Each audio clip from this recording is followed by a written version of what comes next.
Bonjour à toutes et à tous. Aujourd'hui, on va parler d'un nouvel outil qui, j'en suis convaincu, va considérablement vous aider dans tout votre travail d'analyse, de recherche et de rédaction. Aujourd'hui, on va parler de Perplexity AI, qui est une sorte de moteur de recherche alimenté par l'intelligence artificielle et qui a été lancé par l'entreprise Perplexity et dont l'objectif est de pouvoir, grâce à l'intelligence artificielle, naviguer sur l'intégralité du web et rédiger des contenus en fonction. Rédiger des contenus selon l'actualité, rédiger des contenus selon tout justement ce qui existe aujourd'hui sur Internet, chose que d'autres LLM, d'autres outils, d'autres IA comme ChatGPT, comme Claude d'Anthropic, comme Gemini ne peuvent pas encore faire, c'est-à-dire qu'ils sont en mesure d'analyser quelques contenus, mais ils n'ont pas un accès intégral au moteur de recherche comme peut l'avoir Perplexity. Donc on va voir juste après en détail dans ce tutoriel comment utiliser au mieux tout ce qui est proposé par Perplexity. Donc je vous dis à de suite pour ce tutoriel. Et avant de commencer, je voulais juste prendre quelques secondes pour vous dire que notre groupe School, l'atelier de l'IA, est officiellement ouvert. Donc ça y est, on a ouvert les portes la semaine passée de cette petite communauté qu'on est en train de construire. Donc là, qu'est-ce que c'est l'atelier de l'IA? C'est un groupe donc sur lequel vous allez pouvoir retrouver tous les contenus qu'on réalise sur nos chaînes YouTube, ainsi que toutes les ressources qu'on fait nous en interne chez Inastra, ainsi que toutes les découvertes qu'on fait sur tous les outils, toutes les avancées, toutes les nouveautés, toutes les actualités également sur le monde de l'intelligence artificielle. Comment ça se passe, School? Vous rejoignez le groupe. Pour l'instant, c'est totalement gratuit. Et donc, nous, on y partage au jour le jour toutes les dernières informations qu'on retrouve sur l'IA. On est déjà une petite dizaine de membres, donc ça monte tout doucement. Hâte de voir où est-ce que ça sera dans les semaines à venir. Et également, on est en train de préparer plein de modules de formation qui seront également gratuits pour tous ceux qui rejoignent, sur lesquels on partagera donc toutes les ressources, toutes les informations nécessaires pour pouvoir donc faire en sorte que vous progressiez le plus rapidement possible sur le milieu et sur le secteur de l'intelligence artificielle. Donc on a hâte de vous y retrouver, le lien est en description et je vous dis à de suite pour la vidéo. Donc là on se retrouve sur la page d'accueil de Perplexity. Comme vous voyez, moi je suis déjà connecté, donc je suis déjà logué et on va voir là directement tout ce qui est possible et tout ce qu'on est en mesure de faire avec cet outil, de manière à ce que vous puissiez à la fin avoir une vision large de tout ce que vous allez être en mesure de réaliser en ayant accès justement à tout Internet grâce à Perplexity. Donc en termes de cas d'application, vous allez voir en plus de ce que met à disposition Perplexity, tout ce que ça ouvre comme potentialité, que ce soit pour vous, pour votre quotidien, ou même pour votre entreprise. Par exemple, pour faire des benchmarks de solutions de tout ce qui existe sur Internet, si vous voulez lancer une solution sur le marché, sur votre secteur, que ce soit pour faire des résumés d'articles, que ce soit pour questionner l'actualité, pour par exemple vous aider à rédiger des newsletters, que ce soit pour faire de l'analyse concurrentielle sur des secteurs, que ce soit des secteurs des secteurs spécifiques ou même des secteurs géographiques, que vous puissiez analyser des produits, vous puissiez analyser les profils de certaines personnes, si jamais vous voulez faire donc du démarchage, de manière à avoir le maximum d'antécédents sur cette personne-là. Vous allez voir, c'est assez puissant. Comment fonctionne l'interface? Donc ici, on voit sur la gauche, on a donc la partie accueil, la partie découvrir et la partie bibliothèque. Donc ici, dès que vous arrivez, vous pouvez écrire donc directement une requête pour pouvoir faire une recherche alimentée par l'IA sur Internet. Donc pour vous montrer à quel point c'est puissant, là ce qu'on va faire, c'est qu'on va, par exemple, il y a 2 jours, il y a eu une tentative d'assassinat sur Donald Trump. Donc ce qu'on peut lui demander, de manière à voir à quel point c'est connecté à l'instant T à Internet, c'est de lui dire, par exemple, génère moi un rapport exhaustif de ce que l'on sait sur la récente tentative d'assassinat sur Donald Trump. Là, on va lancer et on va voir un petit peu le premier résultat pour que vous puissiez avoir une idée du type de contenu que Perplexity produit. Là, qu'est-ce qu'on voit? On voit qu'en fait, dans la recherche, il va dans un premier temps rechercher toutes les dernières nouvelles sur la tentative d'assassinat. Donc, il va aller en fait rechercher dans plusieurs sources, que ce soit la presse, Le Devoir, toutes les informations, donc selon moi aussi ma position géographique. Et ensuite, faire d'autres analyses un peu plus poussées de manière à rassembler le maximum de détails et d'avoir toutes les informations clés.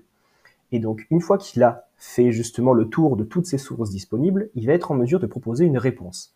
Et donc, sa réponse, on peut voir donc un rapport exhaustif sur la récente tentative d'assassinat contre Donald Trump avec toutes les infos sur l'incident, qui est l'auteur de l'attaque, les conséquences immédiates, les réactions politiques, l'impact sur la campagne électorale. Donc on voit vraiment toutes les informations qui sont sorties sur les médias dans les derniers jours, dans les dernières heures même, avec ici à chaque fois toutes les sources qui sont citées qui permettent d'avoir un retour direct sur d'où l'information a été recueillie, et avec également ici donc des images contextuelles qui permettent d'avoir plus d'informations et de rediriger aussi vers les articles en question. On peut également, si on veut avoir plus de données, rechercher des vidéos, de manière à avoir justement des retours sur un média différent, donc au lieu que ce soit un média texte ou un média image, ici on a un média vidéo, de manière à pouvoir rentrer plus en détail dans juste ce qu'on est en train de chercher actuellement, pour pouvoir être le plus complet possible.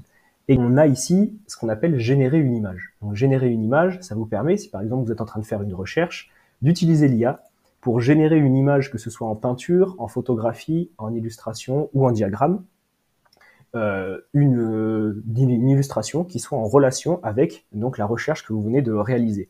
Donc ici par exemple si on prend une photographie, donc on va voir qu'ici l'IA est en train de rédiger et de créer cette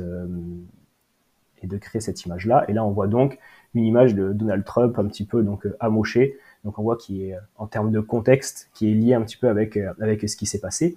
Donc vous voyez un petit peu l'ampleur et jusqu'où on peut aller avec cet outil. Mais là, on est vraiment que sur la partie donc immergée de l'iceberg. Là, on va rentrer dans le détail et voir jusqu'où on peut aller et voir à quel point cet outil-là est puissant. Et avant ça, ce qu'on va faire, c'est qu'on va se rendre dans les paramètres de manière à ce que vous compreniez comment paramétrer au mieux cet outil avant de pouvoir vous l'utiliser de votre côté. Pour vous rendre dans les paramètres, vous avez juste besoin de cliquer sur le petit rouage qui est juste ici à côté de votre nom. Et vous allez arriver donc sur une interface où vous avez 4 différents onglets. Compte client, profil, API et entreprise. Donc ici, dans la partie compte client, vous allez pouvoir en fait régler tout ce qui est lié à votre profil, c'est-à-dire changer votre photo, changer votre nom, changer votre email, tout ce qui est aussi en termes de conservation des données, si vous souhaitez, oui ou non, faire en sorte que toutes les informations et toutes les recherches que vous fassiez puissent être en fait enregistrées ou non dans l'amélioration des modèles IA. Ici, en l'occurrence, moi, j'ai décoché cette fonctionnalité-là. Également, vous pouvez changer votre langue ainsi que l'apparence en choisissant, si vous souhaitez, donc une apparence plutôt sombre ou plutôt éclairée, comme la plupart des outils aujourd'hui qui existent sur le marché. Ici, en termes d'abonnement, il faut savoir que Perplexity a une version gratuite avec laquelle vous pouvez déjà faire énormément de choses. Une version gratuite avec laquelle vous allez pouvoir, par jour, pouvoir lancer jusqu'à 5 recherches pro, c'est 3 ou 5 recherches pro, et également, en quasi illimité, rechercher en fait, sans la version pro, toutes les informations sur le web qui peut largement être suffisant si vous cherchez des informations qui ne nécessitent pas une rentrée extrême dans les détails. Ici, vous avez, vous, de quoi tester largement cet outil-là, de manière à pouvoir vous faire un avis de votre côté, si c'est quelque chose qui peut être pertinent ou non, et sur lequel vous souhaitez par exemple passer sur un abonnement pro. Il faut savoir que l'abonnement professionnel est à 20 $ par mois, si je ne dis pas de bêtises, c'est 20 $, et vous permet également dans l'API d'avoir des crédits tous les mois un bonus de 5 $. Donc ça, vous verrez une fois que vous aurez utilisé si vous souhaitez ou non passer sur la version pro. Ensuite, ici dans les modèles IA, vous allez pouvoir sélectionner tous les modèles les plus récents, que ce soit en fait par OpenAI avec GPT-4o, que ce soit par Anthropic avec donc Claude 3 ou Claude 3.5 Sonnet, qui est aujourd'hui pour moi un des LLM les plus performants qu'il y a sur le marché. Vous avez également les modèles par défaut qui sont donc optimisés par Perplexity et qui permettent en fait de faciliter la recherche sur le web. Pour moi, donc ces modèles-là, donc les modèles qu'on appelle Sonar, qui sont basés donc sur Llama 3, sont les plus efficaces si vous voulez faire une recherche. Cependant, et on va le voir juste après, vous pouvez utiliser Perplexity sans forcément utiliser la partie recherche web, simplement comme une interface avec laquelle, comme avec ChatGPT, vous allez pouvoir générer du contenu. Dans ce cas-là, je vous conseille de changer le LLM si votre objectif n'est pas de faire de la recherche web sur Claude 3.5. Sinon, si vous voulez utiliser la partie recherche web, je vous conseille de laisser par défaut. Dans le modèle de génération d'images, ici, donc ils vont utiliser par défaut le modèle 2.5 de Playground. Pareil ici, je vous conseille de garder ce modèle-là, car le modèle de DALL-E est pour moi moins performant, et celui de Stable Diffusion, là c'est pour la génération très rapide d'images, et également un petit peu moins performant. Il faut savoir que pour ce qui est ces générations d'images-là, je reste convaincu aujourd'hui de mon côté que Midjourney est l'outil le plus abouti. Donc si vous souhaitez utiliser Perplexity pour de la génération d'images, je pense pas que ce soit le plus pertinent aujourd'hui, mais ça peut vous apporter en fait des premières images pour pouvoir créer quelques contenus si vous le souhaitez, et on verra après comment en faire aussi des articles de blog. Et ensuite, toutes les informations qui sont liées voilà, au système et au support. Pour ce qui est donc ensuite de votre profil, là, ce qui est extrêmement intéressant avec Perplexity, c'est que vous pouvez lui donner des instructions sur qui est-ce que vous êtes. Vous pouvez lui donner des localisations sur ça va nous donner des informations sur votre localisation. Et vous pouvez également donc lui donner des informations sur la langue que vous préférez en termes de réponse. Moi, en l'occurrence, je vais mettre français. Et ensuite dire, par exemple, je suis fondateur d'une agence en intelligence artificielle qui rédige quotidiennement du contenu sur la thématique.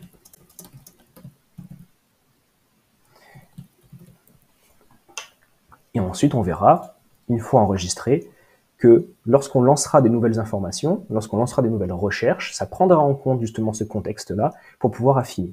Et comme vous avez vu, une fois que j'ai enregistré donc ma bio, entre guillemets, sur qui est-ce que je suis, il y a quelques questions supplémentaires qu'on peut avoir. Donc par exemple, et qui sont liées justement au contexte de la présentation. Quel aspect de l'intelligence artificielle vous passionne le plus? Par exemple, ici, on pourrait dire, je sais pas, c'est le speech to text, le fait de convertir la voix en texte. Ça peut être par exemple la rédaction de newsletters, ça peut être plein de choses en fait, en fonction de ce qui vous aujourd'hui passionne le plus dans le secteur. Ensuite, comment voyez-vous l'évolution de l'IA dans les prochaines années? Quels sont vos loisirs ou intérêts en dehors du domaine? Donc en fait, ça permet d'affiner votre personnalité de manière à ce que le contexte des réponses puisse être le plus pertinent selon votre profil à vous. Et ensuite, là, on peut partir sur commencer avec écrire, genre par exemple, rédiger une histoire basée sur moi. Donne-moi une recette pour ma nourriture préférée. Donc là, on voit justement que ça permet d'affiner au mieux la recherche. C'est quelque chose que je trouve extrêmement intéressant. Parce que si jamais vous paramétrez bien ces informations et que vous utilisez par exemple Perplexity dans un but qui est quasi similaire, ça vous permet d'éviter de donner en permanence du contexte, ce qui vous permet d'être beaucoup plus rapide dans la recherche et d'avoir des informations qui sont beaucoup plus pertinentes. Également, dans la partie API, ici, ça va être dès lors que vous allez vouloir connecter. Donc, comme on a vu dans la précédente vidéo, d'ailleurs, si vous ne l'avez pas vu, je vous invite à la regarder. Je vais mettre un lien par ici et là pendant quelques secondes. On peut utiliser Perplexity avec différents outils d'automatisation pour faire appel à ces recherches-là en dehors justement de l'environnement Perplexity comme juste ici. Donc, par exemple, en mettant des URL d'un article sur Google Sheet, et une fois que les URL sont déposées sur Google Sheet, automatiquement Perplexity va aller analyser les URL pour faire un résumé de ces articles-là. Donc c'est dans ce cadre qu'on utilise aujourd'hui les API. J'ai un petit peu de crédit, là j'ai les clés. Ces clés-là, pas besoin de les utiliser ou de les reprendre si jamais il y a des petits malins qui passent par là, parce que c'est des clés qui servent malheureusement plus à rien, qui étaient là pendant de précédentes vidéos. Donc vous pouvez tester si ça vous fait plaisir, mais elles ne fonctionnent plus. Également, ici, vous allez pouvoir avoir des informations sur donc, la documentation, sur tous les modèles disponibles, toutes les conditions. Et ici, le modèle entreprise, là, on ne va pas aller voir, c'est si jamais, en fait, vous voulez créer justement un profil entreprise avec aujourd'hui, votre entreprise, justement. Donc, maintenant qu'on a passé en revue tous les réglages et tout ce qu'on est en mesure de paramétrer avant de commencer à utiliser Perplexity, on va voir juste maintenant, juste en suivant, comment utiliser au mieux les ressources qui sont mises à disposition pour créer des contenus qui sont les plus pertinents selon vos objectifs. Donc je vous dis à de suite. On va voir maintenant les différents modules de recherche qui sont disponibles sur Perplexity et qui font justement la richesse de l'outil. Donc on va se rendre ici dans la fenêtre de recherche, on va cliquer ici sur focalisation et on va voir un petit peu les 6 modules qui sont disponibles. Donc ici on a le module tout, c'est-à-dire que ça nous permet de faire une recherche sur l'ensemble de l'Internet qui nous permet d'avoir en contexte, en fait, en fonction de ce qu'on recherche, toutes les informations disponibles sur le web. Comme j'ai dit tout à l'heure, ça permet d'avoir des informations sur l'actualité, d'avoir des informations sur, par exemple, des entreprises en pouvant analyser le contenu sur leur site web. Ça permet d'avoir du contenu sur une personne en regardant sur les différents articles dans lesquels il a été cité. Ça permet d'avoir vraiment tout ce que vous souhaitez rechercher, sur le web. Vous êtes en mesure d'avoir une réponse en cliquant sur tout. Donc, vu qu'on l'a fait juste avant, on va aller voir un petit peu le reste.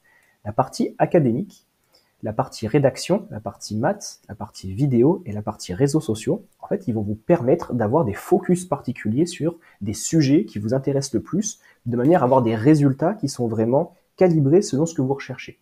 Donc ici, pour la partie académique, ça va vous permettre de faire des recherches exclusivement ciblées sur des ressources académiques, c'est-à-dire sur des ressources scientifiques, entre guillemets certifiées, qui vous assure d'avoir en fait les informations les plus qualitatives sur des sujets particuliers. Là, rapidement, par exemple, on sélectionne une partie académique et on va faire une recherche rapide.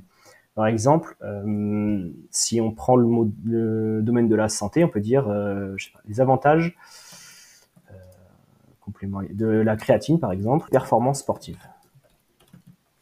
Donc ici, en faisant une recherche comme celle-ci, on va voir donc qu'il recherche non pas que sur des ressources françaises, c'est-à-dire qu'il va venir ici rechercher en termes de ressources académiques sur toutes les ressources les plus pertinentes. Donc là, si on regarde un petit peu tout ce qu'il y a, on voit donc qu'il va chercher dans Sémantique Scholar, PubMed, il va chercher dans NCBI, il peut aller chercher dans...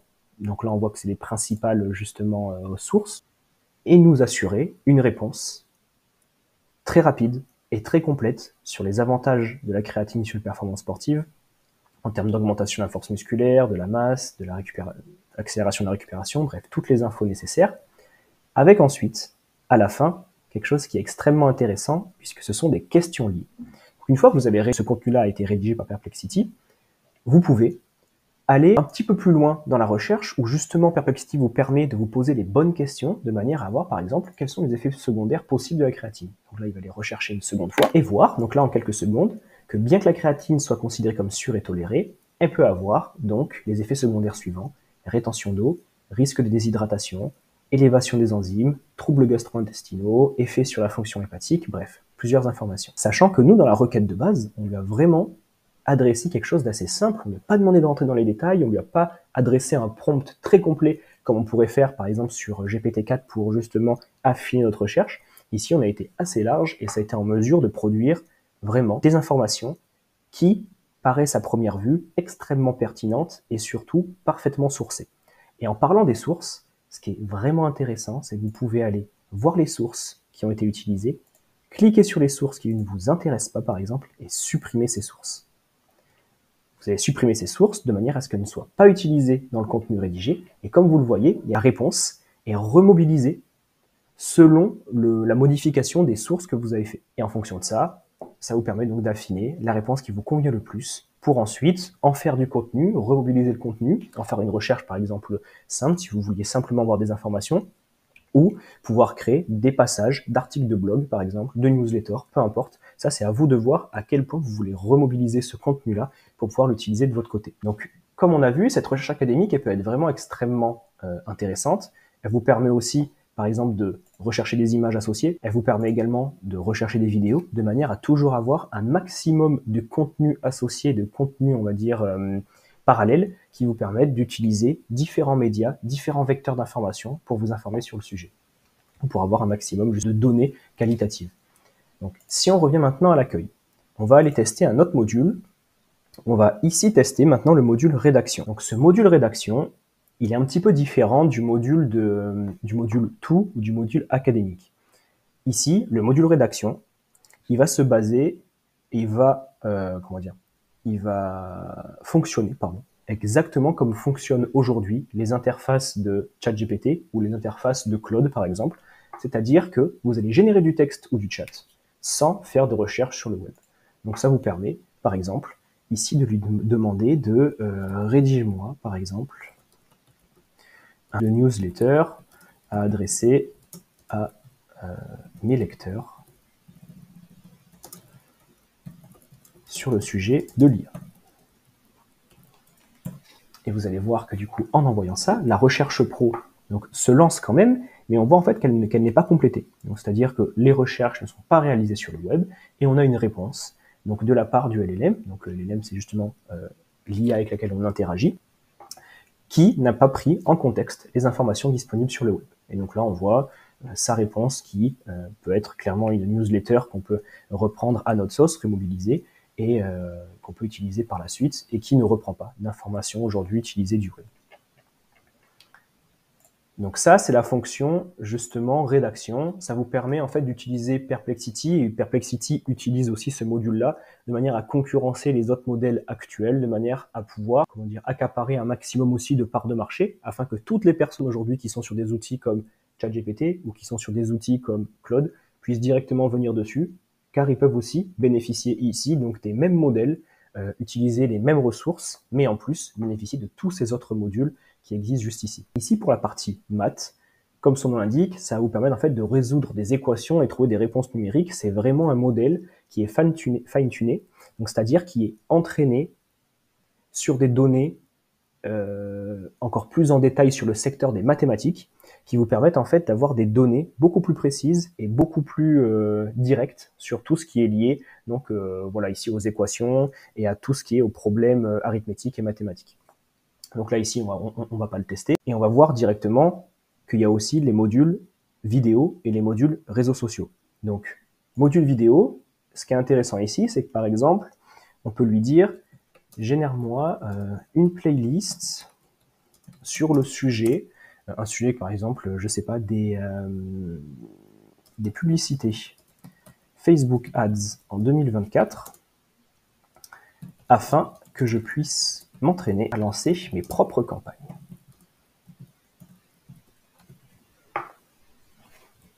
On peut lui dire également « Recherche principalement des tutoriels ». Et là, que va faire donc l'IA sur le moment? Donc on va avoir une recherche sur tous les contenus. Par exemple, imaginons que vous souhaitez lancer des campagnes de publicité Facebook cette année-là. Vous aimeriez avoir justement une playlist dans laquelle vous avez tous les meilleurs contenus ou tous les contenus les plus adéquats en ce moment avec les données les plus récentes pour pouvoir lancer vos campagnes sans avoir à rechercher, à cliquer sur des dizaines de vidéos et perdre du temps. Vous pouvez ici commencer à mâcher tout votre travail de manière à avoir ici une playlist complète avec là ici 8 vidéos avec les sources sur lesquelles, lorsque vous cliquez, vous êtes redirigé directement sur YouTube avec donc tout le nécessaire. Ici, on va Facebook. Vous avez donc toutes les informations nécessaires pour pouvoir aujourd'hui vous lancer sur le secteur sans avoir en fait à rechercher dans YouTube. Avec, c'est vrai qu'on peut se perdre souvent aussi dans les fils de recherche YouTube, toutes les informations dont vous avez besoin. Ici donc, extrêmement pratique également, à vous de voir à quel point vous pouvez aussi l'appliquer aujourd'hui à vos recherches. Pour finir, on va voir le tout dernier module qui s'appelle donc le module réseaux sociaux. Et là où ce module est extrêmement intéressant, c'est qu'il va vous permettre de faire une recherche sur les forums de toutes les questions les plus posées, les questions qui sont principalement justement recherchées, ou les gens qui aujourd'hui confrontent à des problèmes auxquels vous êtes potentiellement confrontés. Ça vous évite de faire la recherche spéciale sur Google, comment faire X, car je suis bloqué dans tel cas de figure sur tel outil. Ici, par exemple, on pourrait dire, je sais pas, comment intégrer un script pour appeler ChatGPT, par exemple, sur Google Sheets 2024 pour pouvoir avoir par exemple les dernières informations, c'est-à-dire d'avoir l'interface qui soit la plus similaire à celle qui existe actuellement. Et donc là, on va voir dans les différentes sources, donc là on voit que les principales sources recherchées actuellement c'est Reddit, qui est aujourd'hui un des forums communautaires les plus utilisés, notamment sur la partie tech, et on va voir donc ici une réponse complète qui permet de donner des informations sur, pour intégrer un script permettant d'appeler ChatGPT dans Google Sheets, vous pouvez utiliser Google Script API avec l'API d'OpenAI. Ici, on a toutes les informations avec les scripts à copier, où le copier, comment faire, tout est expliqué, donc ligne par ligne, ce qui vous permet d'avoir les informations les plus nettes et les plus précises et surtout les plus actuelles. Une autre information, par exemple, qu'on peut rechercher sur la partie réseaux sociaux, qu'est-ce qu'on pourrait rechercher? On pourrait rechercher, par exemple,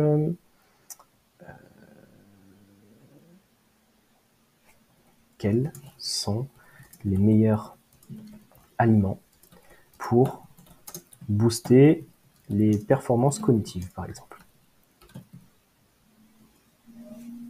Donc ça, c'est une recherche qu'on aurait pu faire sur le web, mais en le faisant également sur un forum, on va avoir aussi, ce qui est intéressant, des retours d'expérience. On va avoir en fait des retours sur ce que les gens ont fait, sur ce que les gens ont témoigné, ce qui nous permet d'avoir donc le maximum d'informations. On peut voir ici où est-ce que les infos ont été prises. Donc là, sur Walmart, elles ont été prises sur Biblio, sur Amazon, sur eBay, sur donc ici du eBay Books, sur Reddit également, encore une fois. Donc on voit qu'il y a beaucoup de sources qui sont prises sur Reddit et avec toujours les sources citées et les informations qui sont mises en avant. Donc avec ces 6 modules-là, aujourd'hui qui est sur Perplexity, je suis convaincu que 90% de vos besoins, on va dire, journaliers, quotidiens, au-delà donc des besoins de développement importants pour créer des applications, peuvent être répondus. C'est-à-dire que vous avez ici assez de modules dont l'objectif est affiné, qui vous permettent donc de répondre directement à tout ce dont vous avez besoin, que ce soit dans des recherches très précises et académiques, des recherches vraiment d'analyse plus généralistes sur le web, des outils de rédaction comme sur les autres donc outils IA que tout le monde connaît, pour faire du calcul de maths, c'est-à-dire pour avoir des informations vraiment qui sont numéraires, d'avoir des informations sur les vidéos, qui est aujourd'hui un contenu média extrêmement utilisé et qui vous permet en fait d'éviter de vous perdre dans tout ce qui est disponible sur les différents aujourd'hui plateformes de streaming ou les plateformes justement de vidéos actuelles et réseaux sociaux, qui vous permettent d'avoir ici des informations qui sont plus basées sur le retour d'expérience ou sur le forum, c'est-à-dire des personnes comme vous et moi qui rédigeons des questions et sur lesquelles en fait on pourrait avoir une réponse. Maintenant qu'on a fait un tour d'horizon un petit peu sur le type de contenu qu'on pouvait réaliser avec Perplexity à l'aide des 6 modules disponibles, ainsi que comment paramétrer l'outil de manière à ce qu'il puisse s'adresser au mieux selon votre contexte personnel, on va voir pour moi ce qui est aujourd'hui une des fonctionnalités les plus impressionnantes de Perplexity, qui est assez récente et qui vous permet aujourd'hui de rédiger ce qu'on appelle des pages. Qu'est-ce que c'est une page? Donc en fait, la fonction page, ça va littéralement vous permettre de rédiger à la volée des articles de blog en entrant en input, donc en entrée ici, simplement justement le sujet de ce sur quoi aujourd'hui vous voulez parler. Par exemple, faisons, comme j'ai testé donc précédemment, un article de blog sur quelles sont, par exemple, les avancées technologiques amenées par l'IA dans le secteur des chatbots, par exemple. Qu'est-ce que va faire Perplexity ici? Donc, déjà, il va reprendre le site web, reprendre le titre du blog, le reformuler et partir sur une rédaction complète d'un article avec, en termes d'insert, justement donc, votre photo de profil. Donc, organiser, c'est pas le moment ici, vous voulez dire rédiger, par donc Corentin01. Quand est-ce que l'article a été donc publié? Toute votre table des matières qui est là en cours de rédaction, c'est pour ça qu'elle est en train de clignoter. Donc là, elle ne clignote plus car c'est terminé. Une image que vous pouvez en fait changer à la volée ici en sélectionnant donc l'image qui est la plus pertinente selon donc le blog le rédigé. Donc ici, on peut par exemple garder celle-ci. Une introduction qui est donc extrêmement impactante, avec une mise en page qui rappelle un petit peu les mises en page qu'on retrouve sur Medium, si vous avez déjà donc lu des articles sur cette application-là, et avec un système d'insert de sections, comme sur tous les sites web, tous les CMS que vous pouvez aujourd'hui utiliser. Ici, comme d'habitude, Perplexity a rédigé du contenu en citant bien les sources utilisées. Et ici, ce qui va être intéressant, c'est qu'on va pouvoir ajouter à la volée, comme je viens de le dire, des sections ainsi que des médias. Donc par exemple, ici, on va insérer une section où on peut lui dire de quoi parle cette section. On peut lui dire par exemple rédige une partie sur l'évolution chronologique des chatbots depuis 20 ans, par exemple. Voilà. Donc là, on va appuyer sur plus. Et là, on va voir qu'on va avoir une section évolution des chatbots. Donc avec un titre H1 qui apparaît juste ici, sur lequel on va pouvoir éventuellement ajouter un média.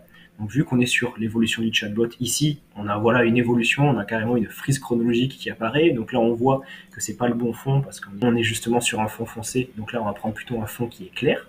Et donc là, on voit l'évolution. Par exemple, là, c'est l'évolution de l'IA depuis justement le test de Turing dans les années 1950 jusqu'à aujourd'hui, avec ici tout un paragraphe sur l'évolution, ici la différenciation entre ce qu'est une IA faible et une IA forte. L'IA faible et l'IA forte, c'est les différents on va dire, niveaux qu'on peut rencontrer dans l'intelligence artificielle, et avec voilà, des exemples du chatbot d'Amazon, l'impact de l'IA générative sur, par exemple, le e-commerce, et on peut, par exemple, ici, rajouter une section sur quel est l'avenir des chatbots grâce, par exemple,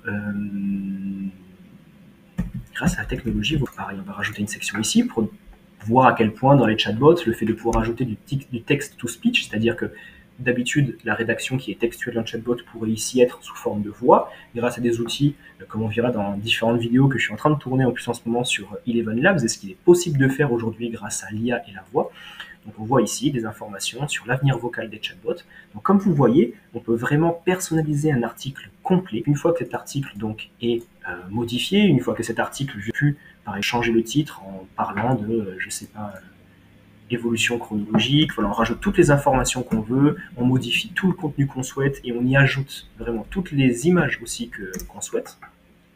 Je vais quand même écrire bien, chronologique. On peut donc à ce moment-là modifier en fait tout ce qu'on souhaite. On peut éventuellement aussi changer toute la partie de mise en page, c'est-à-dire créer une liste, créer un paragraphe, on peut y insérer des tableaux, on peut écrire plus, écrire moins, et ça c'est vraiment fou, ou aussi y intégrer des instructions personnalisées. Cette petite barre, elle rappelle justement la barre aussi qu'il y a dans Adobe AI, où on peut justement modifier un petit peu à la volée toutes ces informations-là.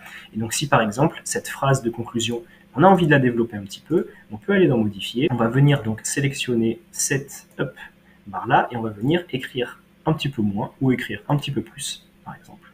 Et ici, lui dire, finalise ce paragraphe. Bon, j'écris pas très bien, c'est pas grave, en ajoutant, par exemple, 3 lignes de plus. Et donc là, Perplexity se met en mode de réécriture, de manière à proposer une version alternative où on a une conclusion qui est un petit peu plus longue et élargie sur le sujet justement souhaité. Toujours pareil, on peut cliquer sur les sources et supprimer celles qui ne nous intéressent pas ou celles que l'on ne souhaite pas prendre en compte.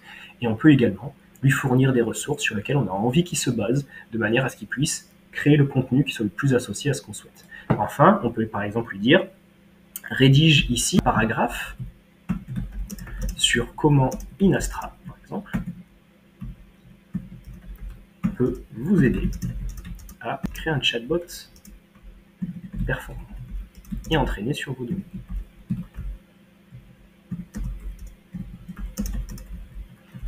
Et on peut dire, voici le lien du site web. Là, on va prendre par exemple le site web d'Inastra, on va l'envoyer. Et là, on va avoir donc toute la partie sur les solutions chatbot d'Inastra avec donc des informations qui sont reprises justement de notre site web, qui sont reprises de nos blogs et avec justement tout ce qu'il faut de manière à pouvoir juste ici. Des sections qui sont complètement personnalisées par rapport à votre contenu, qui sont complètement personnalisées aujourd'hui à ce que vous proposez, de manière à pouvoir rapidement créer du contenu qui soit pertinent, créer du contenu qui soit personnel, créer du contenu qui ne soit pas exclusivement en fait généré par l'IA sur lequel vous n'avez aujourd'hui appliqué aucune modification. C'est-à-dire que là, vous avez littéralement toute une infrastructure qui vous est proposée, sur laquelle vous avez besoin d'apporter tous les éléments qui vous permettront de vous différencier de la concurrence. C'est aujourd'hui, on va dire, on est dans un paradigme où la création de contenu ne se limite plus aux limites auxquelles elle a été confrontée juste avant, en termes d'inspiration, en termes de syndrome un petit peu de la feuille blanche. Ici, vous avez ce top départ, vous avez ce coup de boost, ce coup de caféine qui vous permet en fait d'avoir toute l'infrastructure sur laquelle venir apporter vous toutes vos modifications et qui vous permet par exemple ici de pouvoir publier ce contenu. Donc, une fois que vous avez publié le contenu, c'est-à-dire que votre page est publiée et votre page est surtout référencée sur les moteurs de recherche, c'est-à-dire que désormais, des gens en cherchant des informations. Donc vraiment là, on est sur l'équivalent du référencement SEO, c'est-à-dire que l'article que vous avez fait est aujourd'hui trouvable dans les moteurs de recherche selon ce que vont chercher donc les personnes sur Google, ce que vont chercher les gens sur Safari, sur Firefox, peu importe, ils vont pouvoir tomber sur cet article-là. Et donc en termes d'article, vous verrez ici, en dessous, donc toutes les personnes qui l'ont consulté, ce qui peut aussi, dans votre stratégie SEO, faire partie donc aujourd'hui d'une stratégie à part entière où grâce à Perplexity, vous allez pouvoir rédiger des contenus, soit que vous allez publier directement sur Perplexity, soit que vous allez pouvoir en fait tout simplement copier, coller intégralement sur votre site web de manière à pouvoir générer donc votre contenu de qualité le plus rapidement possible. Ça pour moi c'est vraiment une énorme avancée technologique en termes de création de contenu, c'est-à-dire qu'aujourd'hui ils ont réussi à rompre cette barrière qu'il y avait entre la création rapide de contenu, c'est-à-dire tout le formatage de l'article avec toutes les mises en place et toute l'optimisation SEO avec les bonnes balises, donc la bonne table des matières, tout est optimisé de manière à ce que vous ayez donc tout le squelette qui soit construit pour vous, le contenu qui soit déjà pré-mâché et à vous maintenant être amené à publier dans les mois ou années à venir. Donc c'est pour ça que maintenant, grâce à l'IA, on est vraiment dans ce paradigme de les gens pensent que ça va complètement remplacer justement ce qu'on est en mesure, nous, de produire, alors que ça va être complètement différent, c'est-à-dire que ça va amener plus de monde sur le secteur à proposer des contenus qui sont basiques, sur lesquels ils ne vont pas apporter forcément plus de valeur ajoutée. Et c'est là où vous allez pouvoir faire votre différence en utilisant justement ces squelettes, en utilisant justement ces coups de boost dans lesquels vous allez vraiment venir ajouter les choses qui vous différencient de quelqu'un qui utilise exclusivement l'IA sans venir y apporter un petit peu son savoir et sa touche personnelle. Donc maintenant qu'on a vu ça, et qu'on a vu à quel point on pouvait aller loin avec la partie des pages, on va regarder en suivant ce qu'on va pouvoir faire avec les collections. Maintenant qu'on a vu ce qu'étaient les pages, maintenant qu'on a fait un tour d'horizon quasiment complet de Perplexity, on va voir une des dernières fonctionnalités qui est extrêmement intéressante et qui rappelle un petit peu les GPTs qu'on peut rencontrer sur ChatGPT. Si vous en avez déjà créé un, qu'est-ce que c'est un GPT? C'est en fait un assistant pour lequel vous allez lui donner des instructions personnalisées en avance, ce qui vous permet en fait, dès lors que vous allez l'invoquer, dès lors que vous allez l'utiliser, qu'il puisse lui lancer donc, et rédiger du contenu ou faire des actions selon la manière dont vous l'avez paramétré en avance. C'est comme si vous créez un petit peu votre propre robot avec des instructions qui lui sont propres de manière à pas lui répéter à chaque fois. Donc ici, comment on va faire donc ce qu'on appelle dans Perplexity des collections? On va venir cliquer sur collection juste ici, on va venir mettre le titre de la page et on va venir créer donc sa propre collection. Une collection, ça peut être quoi? Une collection, ça peut être, par exemple, ici, si vous voulez, comme il présente avec Perplexity, un planificateur de vacances, par exemple, pour planifier un voyage en Europe, qui va aller chercher des informations partout pour vous aider à planifier ça. Mais ça peut aussi être, par exemple, un bot, un assistant de rédaction de newsletter, donc les nouveautés Facebook Ads. Donc ça, bon, je l'ai mis en titre, on va plutôt le mettre en libellé, en description. Et donc là, on va l'appeler donc assistant, par exemple, Facebook Ads. On va lui mettre un petit emoji, donc on va mettre un petit smiley, voilà. Et dans le AI prompt, c'est ici où vous allez en fait donner toutes les instructions à l'IA afin qu'en fait ça puisse affecter chaque fil de la collection. C'est des instructions qui permettent, dès lors que Perplexity va répondre dans le cadre de cette collection, de toujours suivre les indications que vous lui avez données. Donc ici, j'ai pu rédiger à l'aide donc d'un framework qu'on utilise pour rédiger tous nos prompts. Donc un prompt qui va permettre à cette collection de pouvoir proposer les réponses les plus adaptées à ce qu'on appelle donc une recherche d'actualité pour proposer une réponse qui soit la plus calibrée et qui soit la plus bien formatée possible. Ce prompt-là, il sera disponible bien entendu sur le groupe School en ressources. Donc tout sera disponible, ainsi qu'en fait une présentation détaillée step by step de comment utiliser au mieux l'outil. Donc pour l'instant le groupe School est gratuit, vous pouvez le rejoindre, c'est en pièces jointes et j'espère vous y voir rapidement. Donc ici on va cliquer sur créer et on va voir qu'ici on a un assistant Facebook Ads qui est apparu. Donc ce qu'on va faire, c'est qu'on va cliquer directement sur cet assistant Facebook Ads, juste ici. Et là, on va voir donc qu'il y a un nouveau fil de discussion qui apparaît. Toujours pareil, dans cette collection, vous êtes en mesure de demander donc une recherche selon les 6 modules qu'on avait vus en début de vidéo. Ici, on va garder le module tout, de manière à pouvoir avoir une vision d'ensemble sur le web. Et là, on va lui demander, donc, résume-moi l'actualité Facebook Ads. Donc là, il va faire une recherche pro globale sur l'intégralité donc des updates et des nouveautés Facebook du mois de juillet ou des dernières semaines. Et là, on va avoir un résumé principal. Des nouvelles fonctionnalités IA, de l'évolution du e-commerce, des changements dans le ciblage, des nouvelles métriques qui sont apparues avec Engaged View par exemple, des tendances, les performances un petit peu du marché et diverses informations. Maintenant, ce qu'on veut par exemple, c'est si jamais vous souhaitez par exemple partager ça à votre équipe. On peut dire rédige-moi un résumé complet en bullet points des informations principales avec les dates ainsi que les sources ainsi que les sources. Voilà. On va envoyer. Là, on voit qu'il y a une recherche similaire qui est faite sur Perplexity. Donc, comme on a vu, là, il va reprendre le contenu déjà rédigé pour pouvoir faire une seconde analyse. Donc là, on voit que la recherche est terminée et on voit donc la réponse qui a été formulée par Perplexity. Donc là, on voit depuis le mois de juillet 2023 toutes les principales informations qui ont été donc sorties par rapport donc moi à mon contexte géographique. Donc là, actuellement, je suis à Montréal, au Québec. Donc on voit que ça vient aussi prendre les informations contextuelles locales de manière à pouvoir les ajouter sur les analyses. Et au-delà de ça, on voit bien à chaque fois donc toutes les tendances observées depuis mars 2024, l'évolution de l'algorithme en 2024. Ici, une nouvelle fonctionnalité en 2020, contexte général. Donc, on voit vraiment toutes les nouveautés, toutes les dernières infos qui nous permettent aujourd'hui de pouvoir créer des rapports, de pouvoir créer des analyses qui sont basées sur la recherche web. Donc ça, c'est extrêmement important puisque ça nous permet d'avoir une vision d'ensemble en quelques secondes et d'avoir, par exemple, des informations dans les questions liées sur quelles sont les principales critiques de la loi C-18, qui est donc une loi ici localement par le gouvernement canadien qui en fait rentre un petit peu en conflit avec le milieu de la publicité payée. Toutes ces informations, ça vous permet, vous, d'avoir au-delà de votre contexte professionnel, de pouvoir y trouver aussi les informations qui sont liées à votre contexte géographique, qui sont liées à l'actualité, qui sont liées à des informations croisées, et qui vous permet d'avoir en fait une vision d'ensemble et une analyse liée pour pouvoir être le plus complet et pertinent sur un sujet X ou sur... Si on résume un petit peu, Perplexity est extrêmement puissant. Perplexity vous permet de faire des analyses donc sur tout le web, académique, seulement de rédaction, mathématiques, vidéo, sur les réseaux sociaux.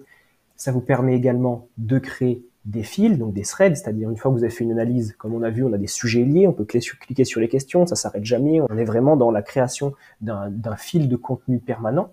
On peut créer des pages qui nous permettent en fait de créer des pages référencées, comme par exemple ici sur l'IA qui révolutionne les chatbots, qui nous permet d'avoir donc des visiteurs, qui nous permet d'avoir de la visibilité et qui nous permet de référencer aussi potentiellement notre activité grâce à l'optimisation SEO de Perplexity. Et ça nous permet également d'avoir des collections, comme juste ici, dans lesquelles on a des assistants qui nous permettent de faire des tâches automatisées. Voilà un petit peu tout ce qu'on peut faire avec Perplexity. Et avant de vous laisser, avant de terminer cette seconde vidéo de la chaîne, j'aimerais vous montrer une autre petite fonctionnalité qu'on n'a pas vue juste avant. Donc c'est, imaginons que là vous souhaitiez analyser l'impact de l'IA dans le milieu du e-commerce en 2024. Vous faites une recherche simple. Donc on a une recherche qui est faite sur Perplexity, avec donc là ici toute la recherche qui se lance, avec l'analyse des sources, analyse justement des bases d'informations. Donc là, voilà.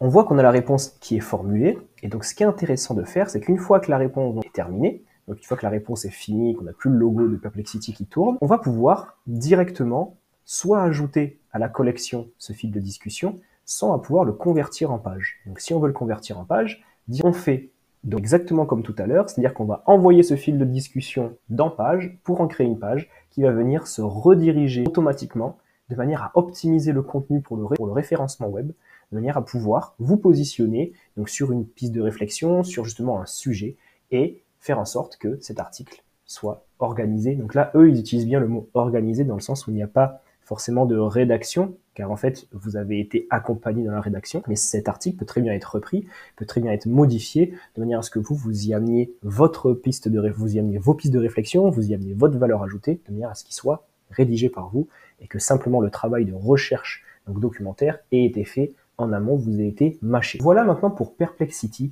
tout ce qu'on peut faire à partir de l'interface. Donc c'est un outil qui est extrêmement complet. Je suis sûr que vous allez donc adorer l'utiliser. Moi, je l'utilise vraiment quotidiennement depuis maintenant plus de 3-4 mois. C'est quelque chose qui m'aide énormément sur certains clients, lorsqu'on fait de la recherche sur certaines thématiques, lorsqu'on veut avoir en fait des analyses de potentialité d'outils qu'on développe chez Inastra en termes de features, en termes de fonctionnalités, qu'est-ce qui existe un petit peu chez les concurrents, qu'est-ce qui pourrait être le plus pertinent dans le cadre d'un projet X ou Y. Donc c'est vraiment quelque chose qui nous aide énormément. C'est aussi quelque chose avec lequel on automatise beaucoup de processus. Donc comme dans la précédente vidéo, donc comme j'ai mentionné précédemment, on avait utilisé Perplexity. Donc si vous vous en souvenez, en fait, on était sur Make. Donc là, je vais y retourner juste très rapidement pour vous montrer. On avait utilisé Perplexity pour résumer et pour donc on va juste se connecter. On avait utilisé Perplexity donc pour résumer intégralement des nouveaux fichiers URL qu'on avait déposés dans une base Google Sheet. Donc je ne sais pas si vous avez pu voir la vidéo précédente. J'espère que oui, c'était la toute première en plus de la chaîne.